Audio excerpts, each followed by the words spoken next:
welcome to ModeCON 2020. Welcome. We're having conversations over this weekend. Tonight is talk one. It's entitled BTS.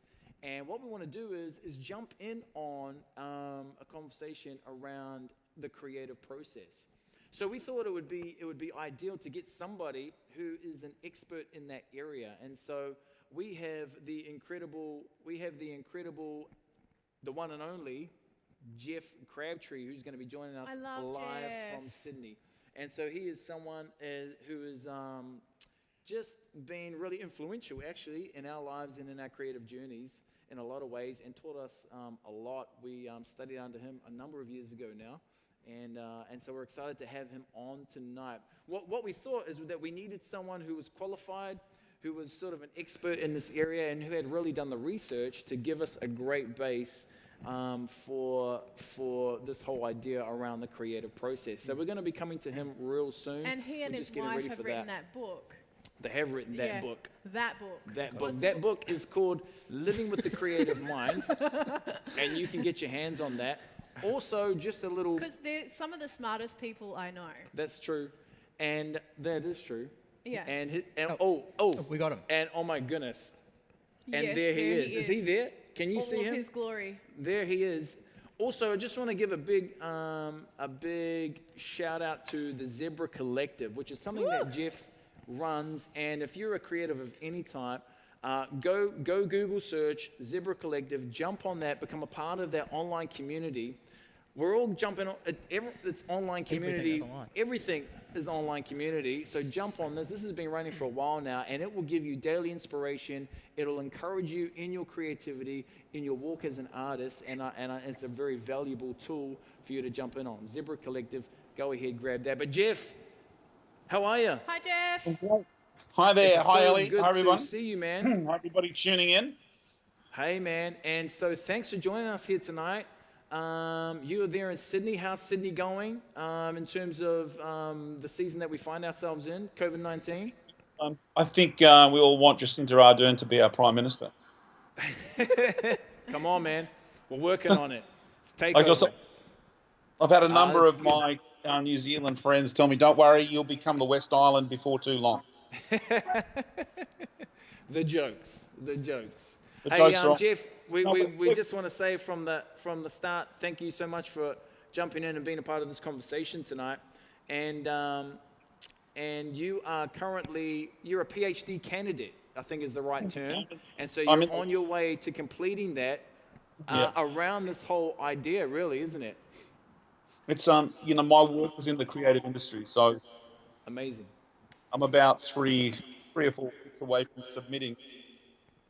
Yeah, that's cool. What we also love about Jeff, and if you haven't experienced any kind of time with Jeff Crabtree, he is a music producer and entertainer himself. He's a musician, a writer, and has directed all sorts of different things, from shows to festivals to film.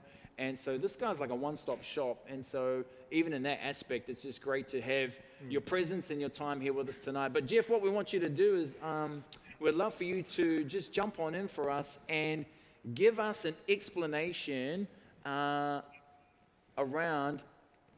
the creative process. Right. So look, first thing is we understand creativity really well now, but it's been only recently researched. So for a long time, a lot of creative people have been practicing creativity, but not really understanding how it works. And it seems like if you grow up learning to explore your creativity by yourself, maybe you didn't get much encouragement from home, maybe you didn't get any encouragement from school. What happens is that you don't really understand the process that's work, and you tend to think it's sort of magical and mysterious.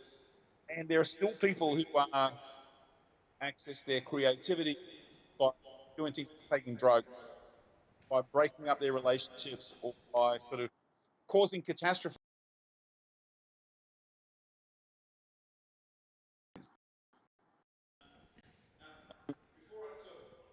Miss that entire right. Creativity is a process, and once you understand the process, it's very easy. In fact, I would suggest that in the next 10 minutes, if everybody's paying close attention, it's entirely likely that you need never be creatively blocked ever again. Ooh. Okay, so that's a pretty big goal. I'm saying in 10 minutes, you'll no need to be creatively blocked. But the first thing I want to say about it before I get to the actual process is that everybody is creative. You can't be a human without being creative. It's a hallmark of our humanity. And I know that I'm sort of touching on things that'll be touched on later on during the conference, but that's my underlying principle here. It's just that we start to use words like creative people, creatives, and what we're really referring to are people who have to access the creative process more often, more frequently, and maybe for a living, you know. And so we associate these things with music and dance and film, but in actual fact, creativity covers a whole lot more. It's a huge, broad cross-section of stuff.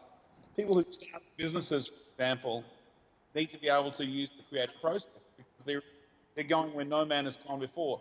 They're inventing things. Whenever you're in the process of inventing stuff, and when you're in the realm of the imagination, you're in the realm of creative thinking. So, with no further ado, let me try and nut this out in 5 minutes, and then if you've got any questions, fire them at me.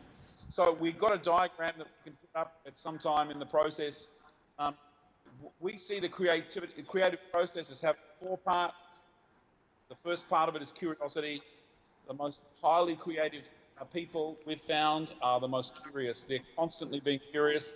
They're constantly asking questions. In fact, actually, they're so highly creative people often look like they're just inconvenient. Because they keep asking the questions. Everybody says, look, why don't you stop asking questions? Have you ever heard, as a kid, you ever heard that the answer, because I say so, that's why, or stop asking questions, or if it ain't broke, don't fix it. They're all little signifiers of people who are, without meaning to it, shutting down creative process. Because you've got to be curious. Curiosity is the garden. Everything grows in the garden, and you need a garden of curiosity. And so then after that, there are only 3 things, because what happens in creativity, creativity is the process of having an original idea that you can make into something that's valuable. That's a nutshell description. I'll say it one more time. Now, creativity is the process of having original ideas that you make into something that's valuable. So if that is that definition, then here's the process. First of all, be curious. One of the places you might be shut down is your curiosity might have been in the head. So step 1, get your curiosity back on. And then after that, there's only a 3 part to it. Seeing, thinking, making. I see, I think, I make. We have a technical language for this. We call businesses, we call it perception, because seeing is just visual.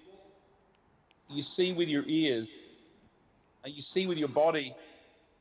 If you're a dancer, you see with your body. Dancers are kinesthetic. You can't, for a dancer, you can't explain the world without movement.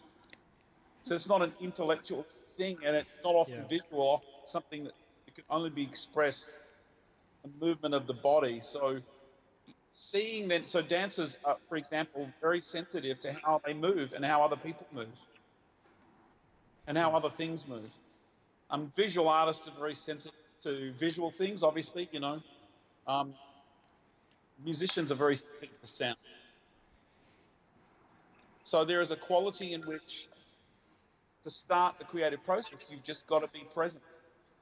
Because you'll be going through your day, and most of the time you're going through the day, you're not actually present, you're thinking about other things. Psychologists reckon that somewhere between 50 and 90% of our time we spend in our thoughts. We spend it worrying about the future or replaying old situations and trying to work out what people meant by something. So if the task is to be present. Hey, the last time you went somewhere for the first time, where was that and when was that? And you can remember what that was like. You remember getting off the plane or off the train or out of the car or wherever, and being alive to the moment, being alive to what was around you, what was the look, what did it look like, what did it feel like? And if you ever went to a city, it's a famous city, like Los Angeles, London, or Paris, the first time you get off there, you're overwhelmed with how it looks, and you're very, very present because you paid a lot of money to get there. The thing is that we can be exactly that present in our everyday life. Yeah. So that's just being in that state, the state of being present. Yeah. And then it's amazing what you pick up. It's amazing how you pick up the emotional quality of other people's conversation. It's amazing how you can suddenly see something that you've seen 100 times before, but you suddenly notice the light on it in a way that's different. And so that's the process of seeing. And that is what sparks the rest of the process. So then after that, the next part of that process is you have to work out what that means. So you might, so the other day, we've all been in lockdown isolation. The other day I went to buy some of this really amazing bread from an baker. I pulled up in the car. There's a big queue outside. But as I walked to the end of the queue and walked past the door, the smell of the freshly baked bread hit my nostrils. So good. And all I could think of was, oh man, I've been missing this. But everybody has a different reaction. Right? So somebody who's gluten intolerant would walk past there and go, "Oh, that's poison." Right? If you were a kid, say from Syria, or a kid from Kurdistan or somewhere where there's been a lot of conflict, you might have had food for a week. You wouldn't even wait for the queue. You just run in, steal the bread, and go. And so the point of me saying that is to go that the next phase of the creative process is almost exactly the opposite of the seeing phase. Yeah, right. So in the seeing phase, you've got to be present, but in the seeing phase, you've got to go into your internal world. True. And this is where you chew it over and you mull it over and you work out, what does that smell? What does that mean? And whatever it is that sparks, what people talk about a lot, the spark of inspiration. And I believe in inspiration. I believe in it, but I also believe in being very intentional about looking for things. Because there's nothing happens without curiosity, and nothing happens without seeing.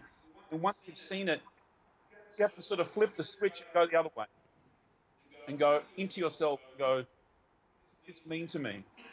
So this is all about the thinking phase, is where you do it over on the inside, and it's all about your experience, your memories, what you believe, your values, and your imagination. And so that's that inner world. That becomes important to you right there. So you have to be able to swing from one to the other. They're almost completely opposite. And then once you've gone to the inner world and you start to work out what it means, then you come back to your external world and you start to make something, which is the final part of the creative process. I see, I think, I make. So if you're a painter, you would paint something. If you're a dancer, you would move, you would choreograph something. I'm a musician, I compose music, so I start to write music. If you're an actor, you start to form characters.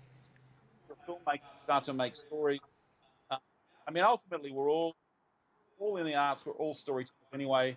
So in some way, shape, or form, the thing that we see and our ideas around it and our experiences about it and our beliefs about it, then we start to make something. That's where all of the things that you have spent your life acquiring, your skills, and when people talk about your talent, your creative talent, maybe you're a great singer, maybe you're a great writer. Those you have to work on, develop the skills, because you can have the great talent to be a singer, but there are definitely skills that you need to work on to become even better.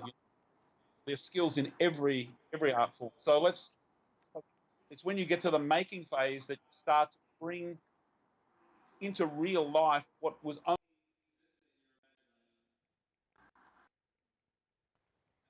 They're the four parts of it, because they happen in a straight line. Be curious, and then suddenly you can see something.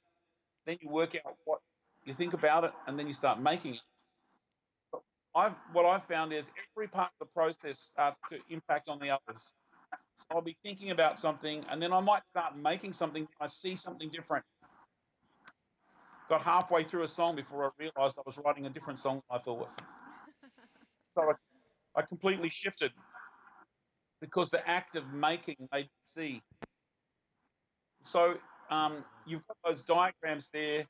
Um, I've also, and there's a version of those diagrams with the important aspects, what's critical to each part of the process is on the diagram. And so it's important to be present, and it's important to be willing to be sinless, take in and vulnerable, take in information when you're trying to see something. But it's also important to be able to reflect and find time to work out this stuff on the inside, on your where wherever that is, whether it's in here or in here, and then that's important. And therefore, having new memories and filling up your reservoir, your kind of resource of memories, that's really important over the long term. And then the final part, obviously, is the making. And if you don't have enough skills, what you make won't be good. So that's when you need to work on your. So that's, if you're blocked at that point, that's, I need to go and work on my skills. If you've seen something but you don't know what it means yet, then you've got to wait until it means something. Maybe that means you have to seek out to experience it. Or maybe that means that your life is so fast paced that you haven't been able to stop and reflect, choose stuff over inside of you. You need, and so you see from my explanation that you need different things at different parts of the process. But it's a bit like a factory. So if you're not seeing, then you need to become vulnerable and present. And if you're not imagining, then man, you should read a book. Yeah, that's it, man. That's so good, Jeff. Man, that explains it, right? Yeah. Like, yes. I love that. And how just everything sparks with that curiosity. And we need just more of that, and to be intentional. I think that kind of speaks to me. Like, yeah, you got to be intentional about these things too. Yeah. Hey, Jeff, just have you got a quick story, like a personal, real life story of how this process has played out in one of your creations or something, that one of your endeavors? Yeah. Yes. Yeah. I got a million of them because they all finish up being like this, right? And some of them are completely.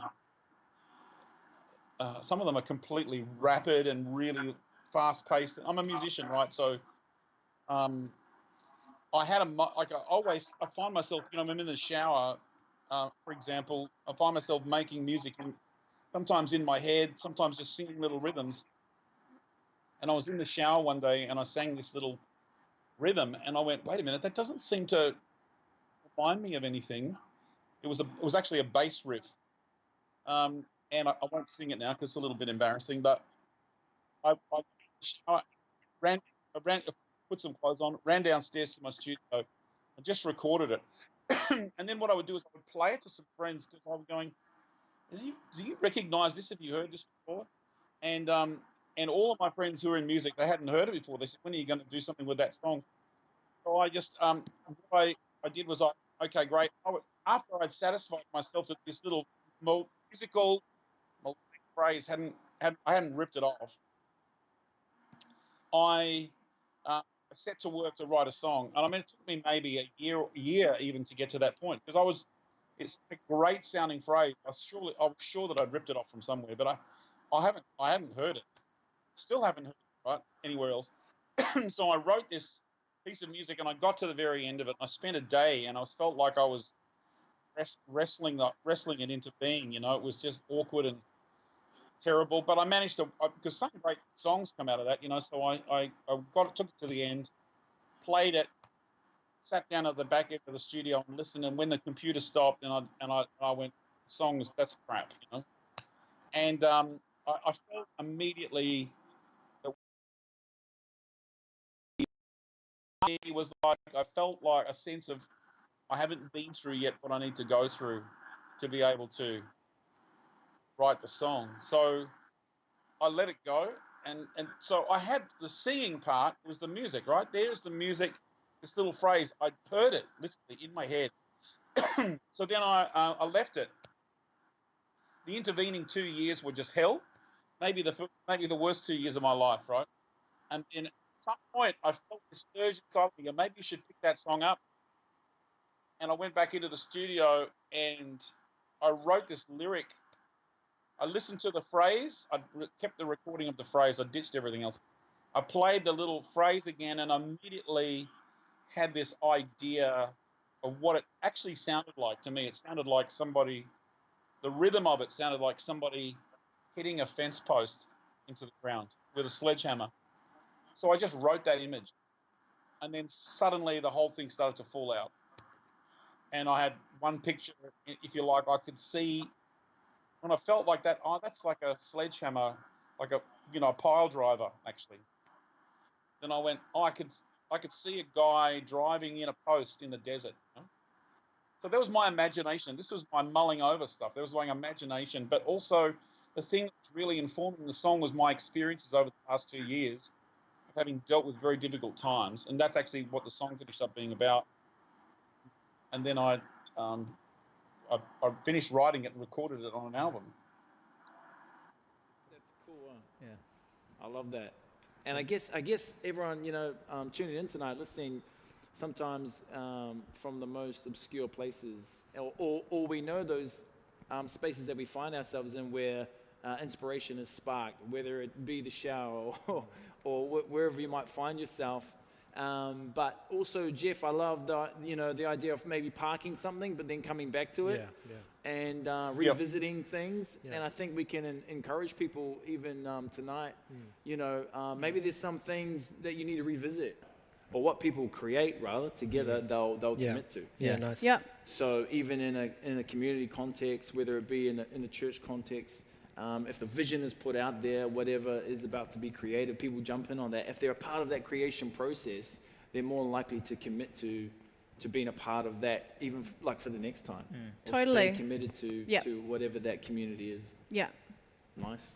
Any other thoughts on that? No, that's good. Okay, well, let's jump into, we want to give our example tonight. And so this time last year, if you were a part of ModeCON 2019, we had a show one of the nights called the Swarm Galaxy Tour. And it was a stage production that featured, and we had music, we had dance, we had spoken word, there was rhyme, there was live instruments, there was a comic book, there was merch, and it was epic. There was everything. It was pretty good. We had all the elements coming together.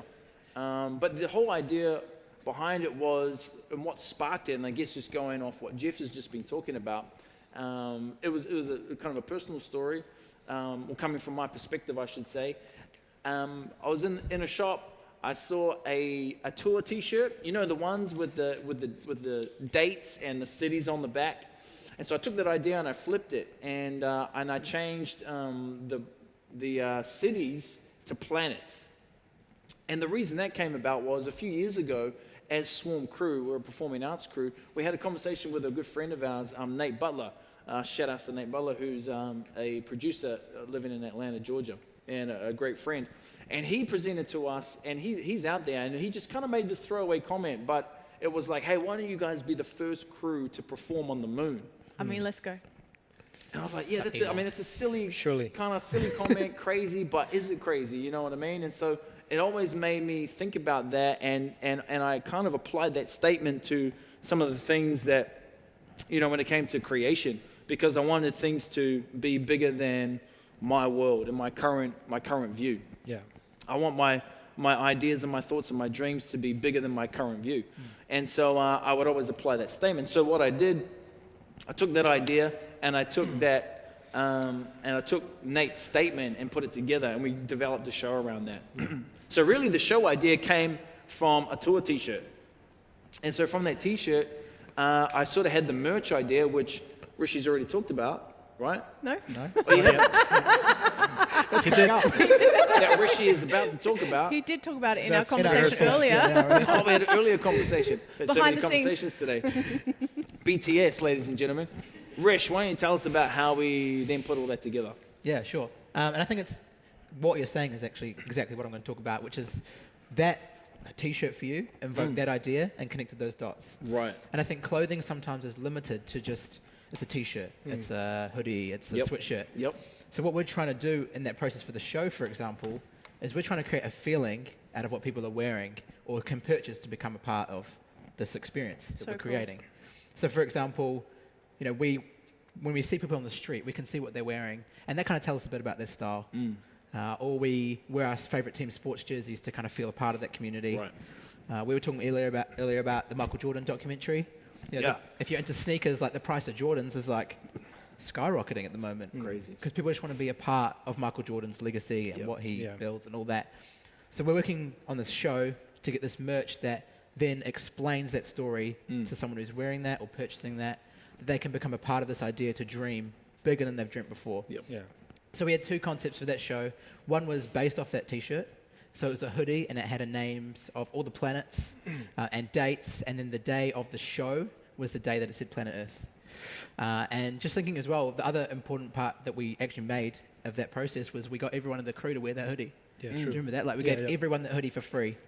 So it created this feeling of when people put on the hoodie that they were a part of Right. the community. They were part of this bigger thing that was happening. Yeah. So we went through the process of sourcing the basic blank hoodie for that.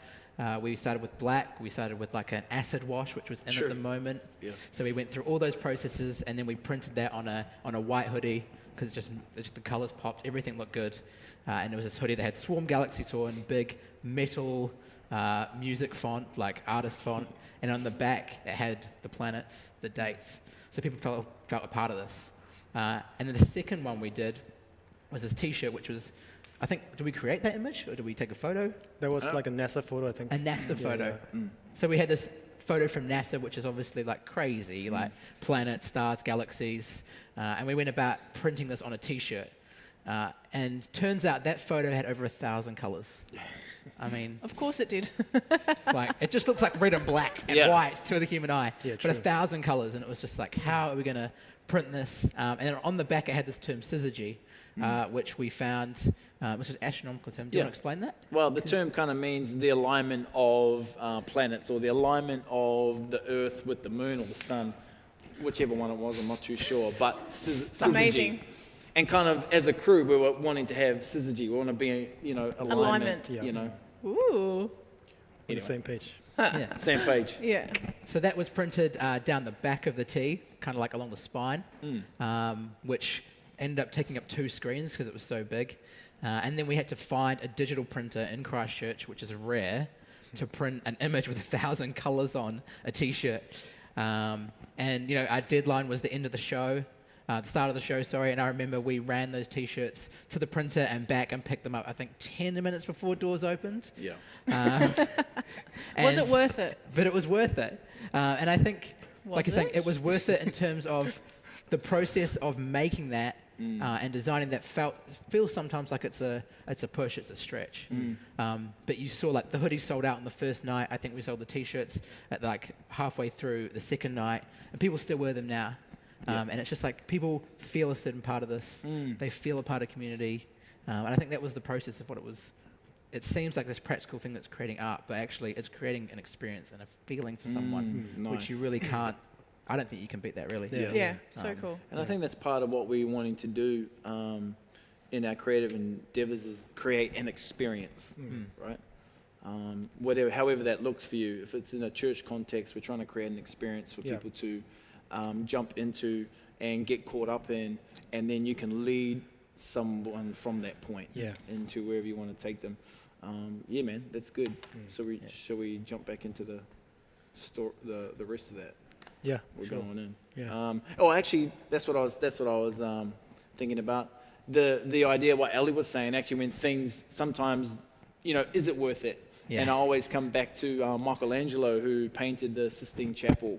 It took 4 years to paint the ceiling, and he was quoted saying that if you knew the amount of effort and work, blood, sweat, and tears that went into painting Yeah, this, true. you would discover and realize that it doesn't seem worth it. Yeah, Yeah. that's true.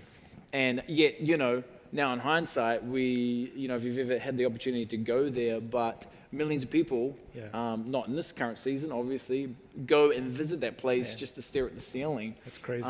Yet he thought, man, if you really knew what was behind the scenes, Yeah. you probably would say it wasn't worth it. And so maybe for him personally, it's like, man, this took a lot of hard work, and I don't even know if it was worth it. Yeah. So maybe some of the stuff that we have created or that you have created, sometimes we think we don't know the reach, right? Yeah, yeah. But I think it's important that we be about it and we get our art out there. Yeah, nice. And that's one of the other key things when it comes to artistic endeavors and being creative, is that we, if we have an idea that we're sparked with, that we get it down, that we get it out, and that we forget about. Yeah. And so just to explain that a little bit is, even tonight when you go to sleep, sometimes, I don't know if you've ever done this, I've done this, but you wake up and you have this crazy Yeah, idea and you're like, yeah. oh man, I'll write it down in the morning. Yeah. And you wake up in the morning, you're like, oh, I had this cool idea.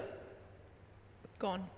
Gone. Yeah. And I don't know if you've ever experienced that, but I've had that a few times. So Yeah. the idea is I started leaving a notebook by my bed at one stage, or now with the phone, and you just kind of get it down, like get down that idea, Yeah. because it could be, you might be sparking something that is your next best creation. Yeah. So get it down, get it out, and I guess in that process, that is the creative process of making whatever that thing is, whatever you've imagined or dreamed up, that you create that, but actually get it out. Yeah. So many artists that we've dealt with over the years go through the creation process only to withhold the art. Yeah. Right. And that's a shame for the world. Yeah. For whatever reason, sometimes, often, they've been working on it so long that it gets a bit dry. They're not sure. Sort of fear can begin to creep in. Comparison that they're worried about. Oh, it doesn't have the same effect as what they had on the first moment when they dreamt about Yeah, it. yeah. But my encouragement is that we get that artwork out. Yeah. And then the idea is that we forget about. That's the last part. That's true. And that's not just like, okay, I'm forgetting about that now, but just forget about, and don't be so concerned with the likes, the views, the streams, the cash generated, the attendance, whatever it might be that is related to your artwork. Just forget about it and move on to the next project and allow your projects to do its thing. Yeah, that's cool. Right? Yeah. So anyway, getting back to our story about Swarm Galaxy Tour, we had this idea, we created the merch basically kind of out of the merch, we created the show. Yeah. And the whole idea with the show was basically, we just wanted people to, the takeaway was that we wanted people to think gigantic, think intergalactic. You can think on a local level, you can think on an international, national level, you can think international, or you can think intergalactic. Yeah. And so we want people to be able to think intergalactic. Don't limit your dreams, don't limit your imagination. Think way out there, because eventually you'll be able to begin to shave off those things, cut down those things, and come with the perfect thing that you need. Yeah, So true. that's basically what this show was really talking about. Yeah. And so another part, obviously important part of that show, was the element of design. Yeah. I guess for this one, I'll show you this thing we put together. It's a comic book, and we pretty much just reinterpreted everyone and turned them into cartoon characters. So that's Andre and Ellie and Ahanu. Woo! This was let's before go. he was born, right? Yeah. So, and then the rest of the crew there. And this was really cool to put together.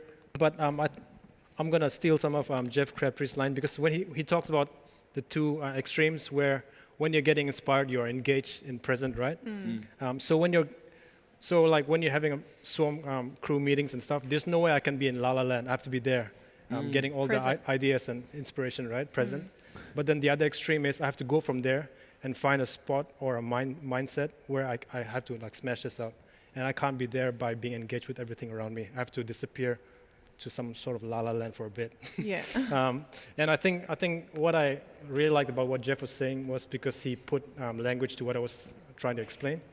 So I think there's the two extremes of being present, being engaged with the world, understanding what the world is saying, understanding what everyone's talking about, going on social media, engaging with everything. And then the other extreme of learning how to disappear with yourself and just smash it out there and finding a way to block off everything else. So speaking of the Swarm Crew event, I had to do that. Everything was happening in 1 week, and we had meetings after meetings after meetings. There was no way I could afford to disappear for a bit. So I had to be engaged, but at the same time, like what Dre is saying, forget about some things, right? This I just imagine creative work like there's heaps of shelves in front of you, and you have to learn which one to pull out and look at it, engage with it 100%, and then you close that in, and then you open something else and work on it.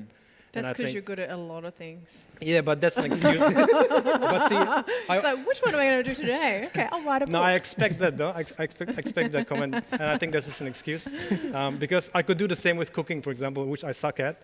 But I heard you can't dance though. I can close the shelf of today. drawing, and then I can really open the shelf of cooking and really engage in it. And I think this is not just about overtly creative things. I think it can be applied to anything. So if people are thinking that you can do many things, that's just an excuse, I think. Right. But I think learning how to jump between different things. Yeah, that's a skill. Yeah. How have you done that? Because Ben, he's a musician as well, plays in the band, does design, does artwork, and various things. So how have you learned how to do the different drawers? Close one drawer, open one drawer. I think I guess the best example is this with the whole lockdown thing. My plan for this year was to smash out ModeCON. Yep. And really focus on the building opening and stuff, and not even think about my comic book. Yep. So I kind of closed it away. Right. I didn't lock it and say bye-bye forever. I'm giving up that life. I locked it away, and then I plan to take it out in May, June, and start working on it again. But the lockdown happened, and so I was like, there's not much I can do for ModeCON at this point, so I'm going to bring out the comic book shelf and work on that. So I think for me, I picture it like that. I think it's how we picture it. Like I picture it like opening shelves and stuff like that. So I don't try and overthink it. I just tell myself I'm opening that shelf and I'm going to work on this for a bit. So I think, and the more I practice that, the better I've become. Yeah. And I think some of the myths around creativity is that it happens in this magical Yeah, moment, yeah. not necessarily a disciplined time of, Soul I'm choice. actually just setting my intention on this and focusing on this and getting it done because I have to, Yeah, and one last thing. A real simple thing I do is when I know I need to get some drawings done, I'll go on YouTube and just watch someone draw. And that primes my mind. At the moment, I'm writing a comic book, and there's a part where I need to know about jet fighter planes. So I've been listening to jet fighter plane podcasts. So I just listen to it and just get in their mindset. And so if I know I need to do some church work, I'll probably put out some sermons, something. okay, that Gets is you in the epic. zone. Yeah, I That think is so Yeah, good. that's nice though. Yeah. it's like controlling your room temperature, you know? Oh, I Just like that. controlling what. I think, Yeah. just jumping as well, the one thing I noticed about Ben is Ben has, I think in lockdown you pulled out the story that you'd been writing since you were like 16. Yeah. And I think often as artists, if we don't finish a project, we just discard everything we've worked on. Yeah. But I think even that draw thing is like, if we start a project and it stops for whatever reason, even Jeff mentioned he stops for a couple of years, is actually keeping that work we've already done. Yeah. Not just Yeah, discarding nice. all the stuff that true. we've already done. Yeah. Because we don't finish that project in that day or that season. Yeah. Because you could just come back to it and just Yeah, that's true. maybe finish that story from when you're 16. Yeah, before you're I die, I 16. will. Yeah. Look forward to it. You'll see it one day. Just touching on you spoke on a little bit or mentioned limit like in this season and in this time where we are in limitations, right? Yeah. But isn't it amazing that in our limitations it creates so much opportunity? Yeah. And almost limitations invites innovation. Yeah. And so we've actually, and it's how you look at it. So it really is a perspective. Yeah. And I think as all of us, and I think our perspective, and maybe you're listening tonight, you're tuning in with us, and your perspective is that you're not creative, but we encourage you to change your perspective and realize, like what Jeff was saying, that we're actually, to be human is to be creative. Yeah. It is our God-given function to live out our creativity. And so, I think that's just that's important. What we're going to do right now is we have another guest. Yeah, we do. And so we want to jump on with him. And so, are we able to get James? How to get James on? James does a number of things, but he's a music producer. He's a songwriter. He's also a musician. So currently, like James plays keyboards for Jennifer Lopez. That's right, J-Lo. He's been working currently, in the last conversations we had, working with Mike Will Made It, just throwing out some names there. This guy, the latest Celine Dion song, this guy produced. So this guy's he's had some work. He's got a great body of work, actually. That's just to name a few things. And I just thought it was important to get James in on this conversation. So good. Just as someone who is in the industry, but has also been a part of, and is still a part of, church community, using his skills and abilities within the church context, but as well as that, living out his dreams, so to speak. So, bro, I'm wondering, and you can touch on any kind of detail, but I'm wondering if you could talk us through some of your processes, the creative process for you as a producer or songwriter, or how that works for you. I know that can be so ambiguous, but can you just let us in on some of that? First off, do you guys hear me okay? Yep. Good, man. You guys, awesome. So first off, I just want to start off with thanking you guys. Thank you so much. It's such an honor to be a part of ModeCON 2020. Andre and Ellie, you guys are some of my beautiful Los Angeles friends, and I'm so thankful to be a part of this conversation. And thank you for having me. So before we do anything or discuss it, I just want to get that out the way, because that's the most important thing. So yeah, so a creative process, it could look like so many different things on any given day, and it's based on the project that we're working on. Part of our job as producers is really to facilitate the goal and the vision of the artist, and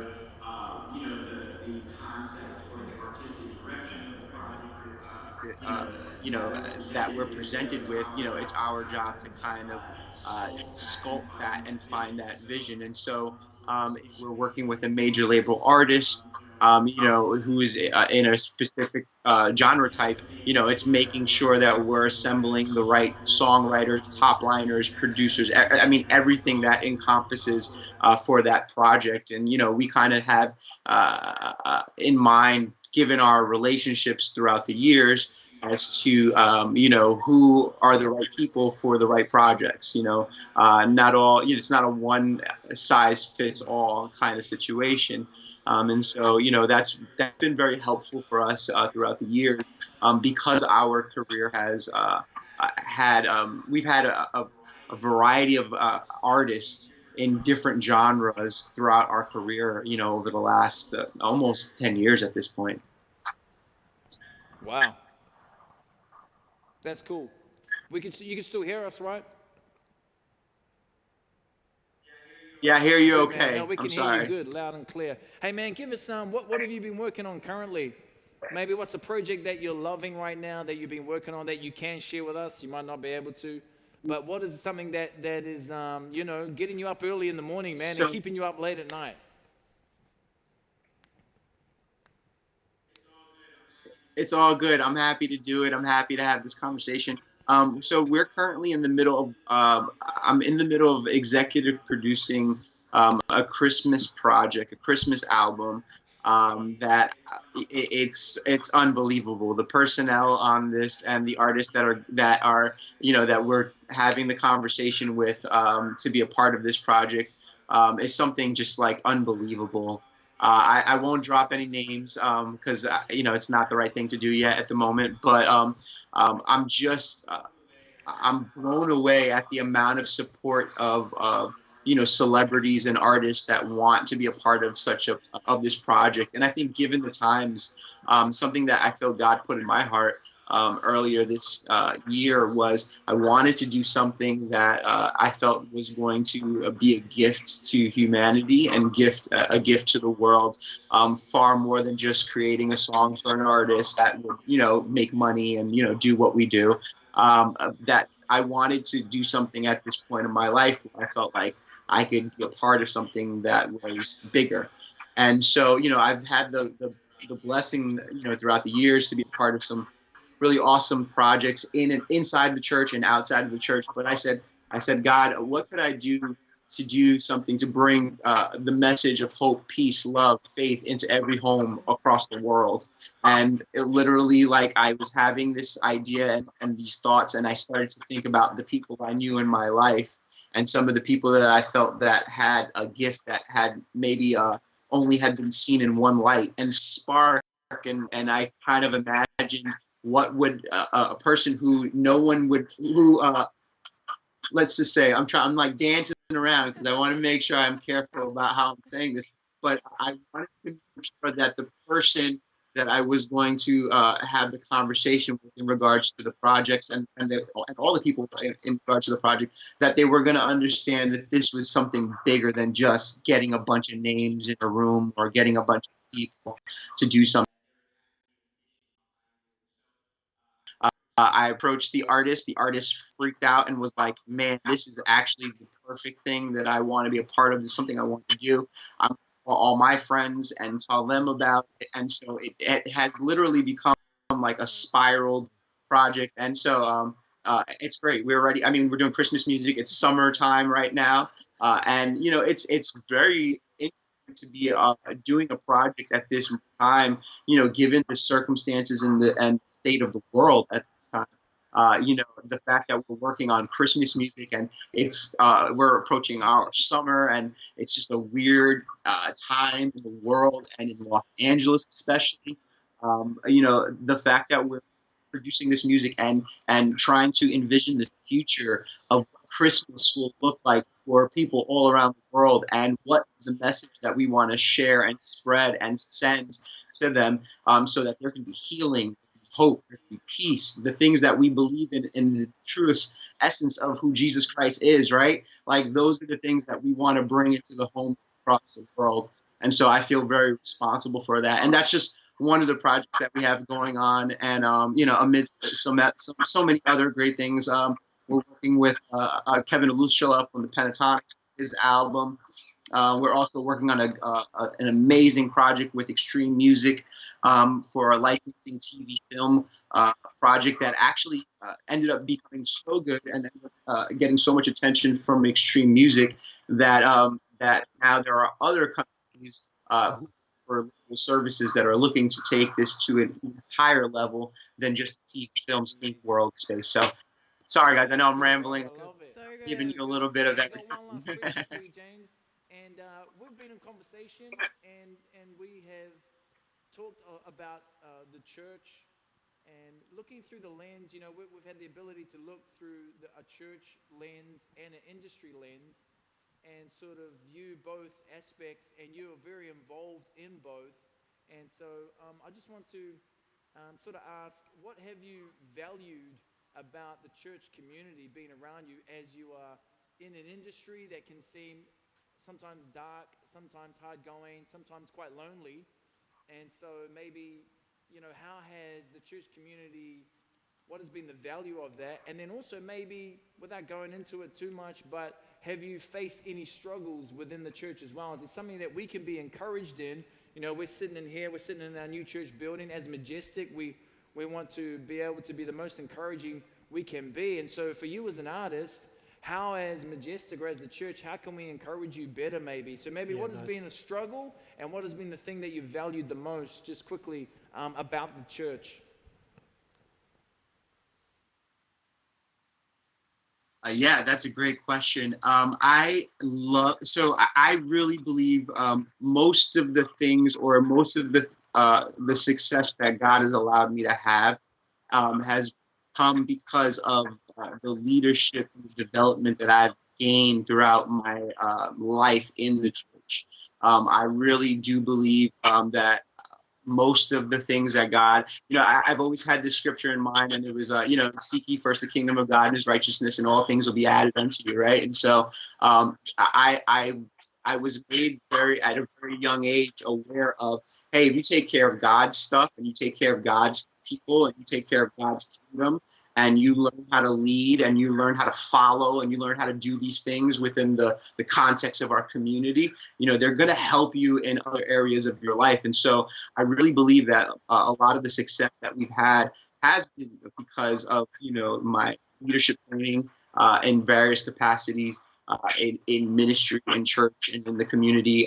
And just even principles that we speak about and we learn about in the scriptures. They help me and enable me to, be a better, business person, a better songwriter, a better producer. When I walk in the room, they're just even the awareness of being able to have conversations with people who are going through things and walking into rooms with a lot of brokenness and have no sense of or place to talk about those things. And, sometimes the songwriting sessions become a place, a therapy session, a place where, people, you can open up and man, we've had prayer services that have literally come out of those moments and I throughout time. And so I think that my ability to connect with people and has played a vital role in my ability to lead in an industry that really has no rules. And so that's kind of that, when it comes to how I feel the local church has and impacted my life, I feel very strongly about, for people like myself, I love churches like Majestic that get behind artistry and really understand how important it is that the arts are not just for the local church or the four walls within the church, but our greatest reach and our influence is going to be from what happens, the ripple effects, the reverberations that occurs from what we do in our artistry. And so, that's one of the things. It's why when you asked me to be a part of this, I said, absolutely no question about it. I'm there because I think it's important that the church understands that we need to support and and really encourage the arts that come outside and export from the church. I know that for one of the struggles and challenges it's been for me is I think growing up in the environment that I grew up, as a youngster and like just coming up in culture of church culture, we had this idea and denomination I was from was, everything, hey, it's got to be just for the church. If you're doing it for, anything outside of the church, you're outside of the will of God. And that concept and that idea, and I know I'm just kind of brushing lightly on it, but that idea can be very debilitating and very limiting to the things that God wants to do through the church for the world. And so I think we have to really educate more of our Christian brothers and sisters in faith about how important it is for the church community to stand behind and understand that we're not encouraging artists to just go into the world for the sake of just going into the world to just be successful. That's not what this is really about. It's really about sharing the light, spreading the message, spreading hope, being Jesus in places where people don't know Jesus. And it's not about preaching Jesus, it's about being and embodying who he is in my very essence, right?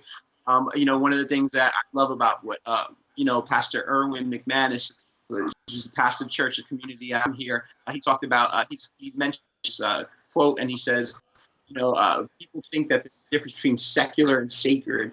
And, they'll ask, like, hey, are you a secular musician or you do sacred music? And, it's funny. He's like, oh, I'm a sacred being. So I guess I'm sacred no matter where I go. And that's kind of the thing that I've taken on. I've embodied that, like, hey, no matter where I go, I carry the presence of God, because I'm his child, right? I carry the Holy Spirit. So like I'm sacred everywhere I go, not because I'm special, but just because I'm in relationship with him. And so I want people to have that experience and be able to have that relationship the way, we get to have, the way we get to live. And, that's kind of my heart behind all of it. So good, man. Amazing. So good. Hey, James, thank you so much for your time, bro. That was really good, challenging, and I think what what we need to hear. Yeah. What the church needs to hear, what the world needs to hear. And hey, bro, keep doing what you're doing, man. Keep creating. I know in this time it can be difficult. We can't wait to see you again, bro, and actually hang out in the flesh. But bro, thank you so much for taking your time. I know it's early in the morning, but go write another smash, bro. Go write another song or something. Be about it. Bro, thank you so much. Thanks, James. Thank you.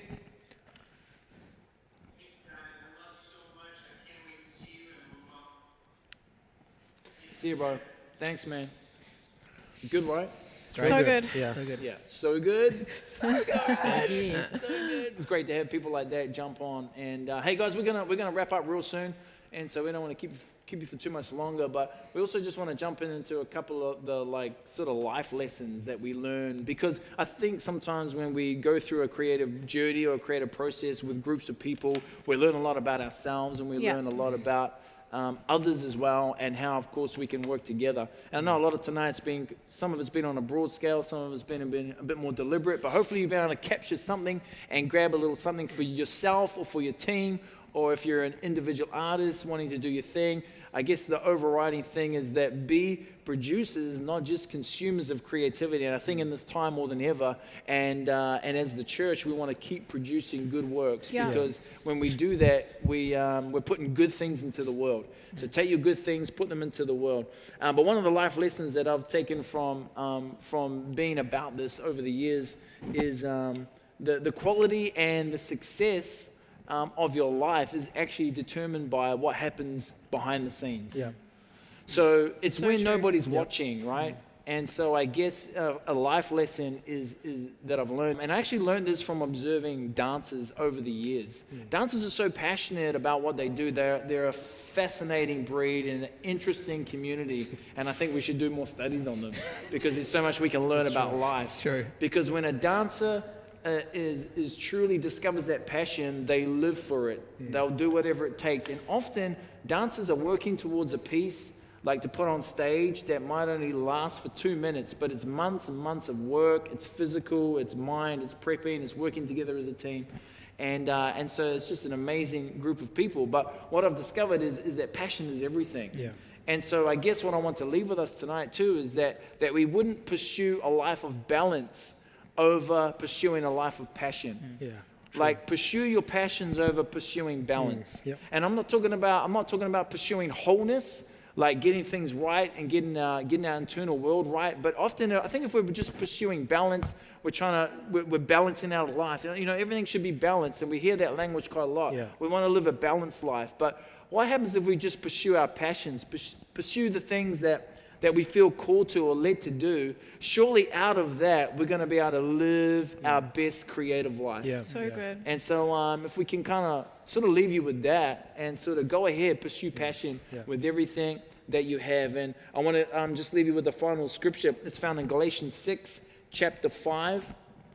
And it says this.